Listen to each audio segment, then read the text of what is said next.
во постапка по службена должност или по пријава на странка. Во конкретниот случај се врши надзор и се утврдува дали овластените геодети, односно трговски друштва за геодетски работи, ги вршат своите работи во согласност со Законот за катастар на недвижности, врз основа на прописи кои што се донесени врз основа на овој закон,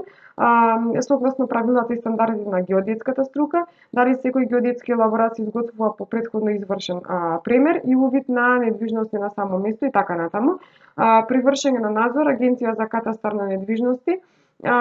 по потреба врши и теренска проверка на извршените мерења од страна на трговец поединец овластен геодет или на трговско друштво за геодетски работи за сите извршени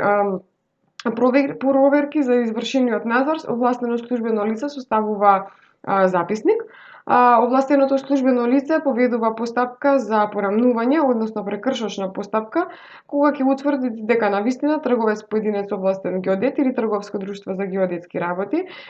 постапува во спротивно со Законот за катастар на недвижности, не постапува во согласност со прописите донесени врз основа на овој закон, како и ги повредува правилата и стандардите на геодетската струка. Во тој случај се известува и Комората на трговци поединци овластени геодети и трговски друштва за геодетски работи и е должна во рок од 5 работни дена да одлучи по предлогот за одземање на лиценцата и да донесе решение. Доколку во рок од 5 работни дена Комората не донесе решение, решение носи директорот на Агенцијата за катастар на недвижности за одземање на лиценцата. Решението е конечно и извршно, а против истото е дозволена тужба пред управниот суд во рок од 15 дена од денот на приемот на решението.